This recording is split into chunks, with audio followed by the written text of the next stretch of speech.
2025 চনৰ high school leaving certificate এক্সামিনেশ্যনৰ ফলাফল ইতিমধ্যে ঘোষণা কৰা হৈছে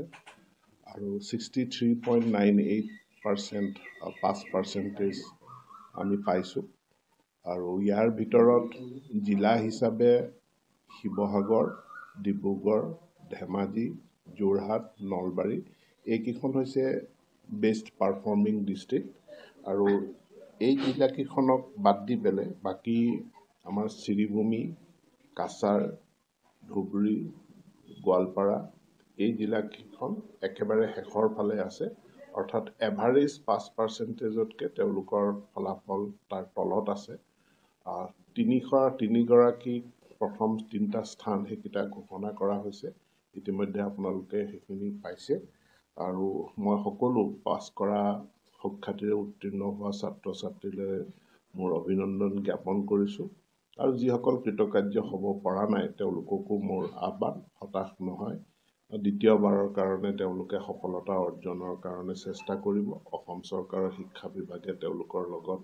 সকলো ধৰণৰ সহযোগিতা কৰিব আৰু এইবাৰ ফলাফলটোত এটা কথা আমি দেখিছোঁ যে আমাৰ পাছ পাৰ্চেণ্টেজ যোৱা বছৰ যেনেকৈ আমাৰ ভাল হৈছিল তাৰ তুলনাত আমাৰ অলপ নিম্নগামী হৈছে আৰু নিম্নগামী হোৱাৰ ক্ষেত্ৰত অসমৰ কিছুমান বিশেষ জিলা তাত আমাৰ ফলাফল বেয়া হৈছে আৰু তাৰোপৰি আমি যদি চাওঁ যে আমাৰ কাষ্ট কমিউনিটি ৱাইজ চাওঁ তেনেহ'লে আমি দেখা পাম যে আমাৰ চাহ জনজাতি অঞ্চল আৰু অনুসূচিত জাতি তেওঁলোকৰ ফলাফল এভাৰেজতকৈ কম গতিকে চাহ বাগান অঞ্চলত আমি জানোৱেই যে শিক্ষাত পিছপৰা অঞ্চল সেইকাৰণে তাত শিক্ষাক আগুৱাই নিয়াৰ কাৰণে অসম চৰকাৰে এলানি পদক্ষেপ গ্ৰহণ কৰিছে আৰু আমাৰ টি গাৰ্ডেন মডেল স্কুলো আমি প্ৰতিষ্ঠা কৰিছোঁ এই বিদ্যালয়ৰ সংখ্যাও আমি বৃদ্ধি কৰাৰ কাৰণে আমি চেষ্টা কৰিছোঁ আমি বিশেষভাৱে উদ্বিগ্ন যে অনুসূচিত জাতি শিডিউল কাষ্ট ছাত্ৰ ছাত্ৰীৰ ফলাফল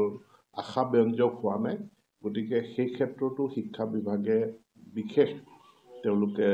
SC অঞ্চলসমূহত দৃষ্টি নিক্ষেপ কৰিব আৰু শিক্ষাৰ মান উন্নত কৰাৰ কাৰণে চেষ্টা কৰিব আন এটা যদি আমি কাষ্ট কমিউনিটি ৱাইজ চাওঁ তেনেহ'লে আমি দেখা পাম যে OBC, MOBC, schedule tribe plains তেওঁলোকৰ পাছ পাৰ্চেণ্টেজটো প্ৰায় 71% কিন্তু জেনেৰেলৰ পাছ পাৰ্চেণ্টেজটো তলত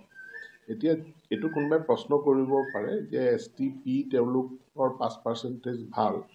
কিন্তু সাধাৰণ জাতি শ্ৰেণীৰ পাছ পাৰ্চেণ্টেজটো কম সাধাৰণ জাতি শ্ৰেণীৰ পাছ পাৰ্চেণ্টেজটো কম এইটো বিশ্লেষণ কৰি যদি চোৱা যায় তেনেহ'লে যথেষ্ট সংখ্যক সাধাৰণ জাতিৰ লোক থকা শিৱসাগৰ বা যোৰহাট তাত ফলাফলটো ভাল কিন্তু যিহেতু চৰ অঞ্চলৰ ব্যক্তি লোকসকলো সাধাৰণ জাতিৰ ভিতৰতে অন্তৰ্ভুক্ত হয় গতিকে গোৱালপাৰা ধুবুৰী কাছাৰ শ্ৰীভূমি আদি জিলাৰ বেয়া ফলাফলটোৱে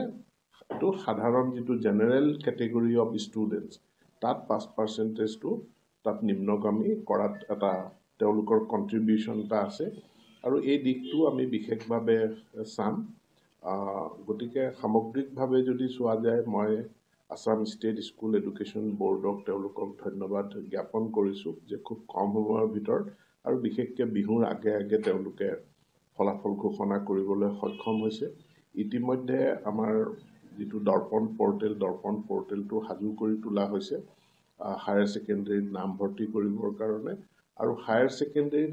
এইবাৰ আমি বিদ্যালয়ৰ সংখ্যাও আমি বৃদ্ধি কৰাৰ কাৰণে পদক্ষেপ গ্ৰহণ কৰিছোঁ যিসমূহ মহাবিদ্যালয় বা আমাৰ government degree college model degree college বুলি কওঁ য'ত আমাৰ হায়াৰ ছেকেণ্ডেৰী নাই কিন্তু তাত যিহেতু আমাৰ ইলিজিবল শিক্ষক আছে গতিকে অহা 5টা বছৰৰ কাৰণে আমি এই মহাবিদ্যালয়সমূহতো হায়াৰ ছেকেণ্ডেৰী শ্ৰেণী খুলিবৰ কাৰণে আৰু বিশেষভাৱে য'ত বিজ্ঞান আছে বিজ্ঞান শাখা খুলিবৰ কাৰণে আমি ব্যৱস্থা গ্ৰহণ কৰিছোঁ 2021 চনত এই চৰকাৰখন ক্ষমতালৈ আহোঁতে বিজ্ঞান শাখাত নাম ভৰ্তি কৰা ছাত্ৰ ছাত্ৰীৰ সংখ্যা 14% আছিল কিন্তু যোৱা সময়খিনিত আমি ইয়াক বৃদ্ধি কৰাৰ কাৰণে যি প্ৰচেষ্টা লৈছোঁ 14ৰ পৰা এতিয়া 18%লৈ আহিছে আৰু আমাৰ টাৰ্গেট আছে আমি 18ৰ পৰা ইয়াক অন্ততঃ 25%লৈ লৈ যোৱাৰ কাৰণে